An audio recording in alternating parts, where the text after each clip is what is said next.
Lalise and Debela had been married just 6 months when the young Ethiopian pastor Debela was murdered. It was 2012, and Lalise was only 18 at the time. Open Doors partners visited her to comfort and pray for her. My first husband was a teacher.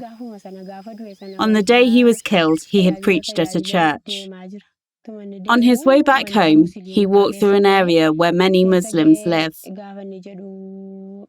Someone stabbed my husband right in his heart. He immediately collapsed. After a week, I was taken to hospital because I refused to eat and I could not sleep. People took turns to watch me because I wanted to commit suicide. Open Doors shared Lalise's tragic story and asked Christians around the world to pray. So Melanie, a supporter from Germany, started praying for Lalise and didn't stop.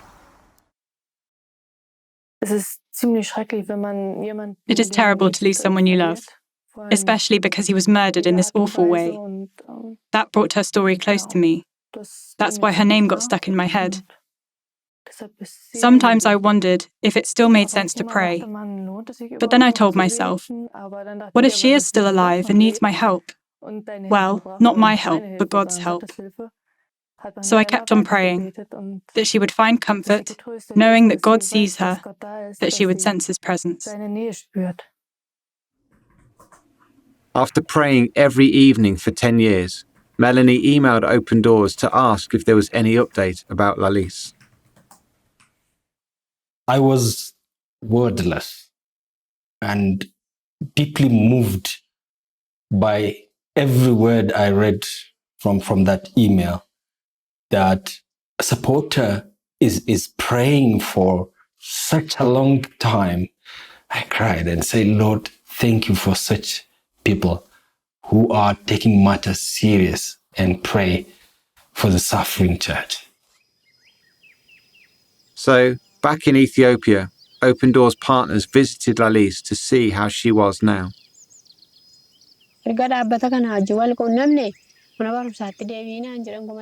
You helped me to restart my life by encouraging me to go back to school. You even gave me money to buy the books. You came to see me a few times to encourage me. Later, I took the national exam. I scored highly and I enrolled at the teacher training college. Lalise was very happy too to discover that someone had cared enough to keep praying specifically for her. I didn't realize that anybody prayed just for me. Beloved German Christian, we have never met each other physically, but I want you to know that your prayers have reached God. I remarried and God has renewed my mind. He helped me to give birth and build a family. That's the result of your prayers. I want to thank you so much. May God bless you.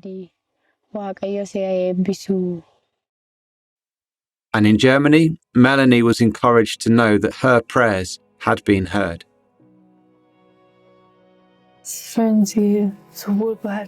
It's so nice to see that it is well with her, that my prayers have helped her. It's important for persecuted Christians that we don't forget them. We should pray for them, that they will not feel alone, knowing that God will not leave them and that fellow Christians are praying for them.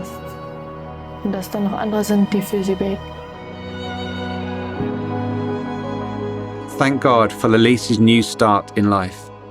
Pray for Lalise, her husband and young son to grow in faith and trust in God. Pray for help as she starts a career as a school teacher. As Brother Andrew said, our prayers can go where we cannot. Praise God that He hears our prayers wherever we are. Thank Him for the faithful example of Melanie from Germany. Please keep praying for the church in Ethiopia and for our local partners who strengthen believers there through training programs and economic empowerment projects.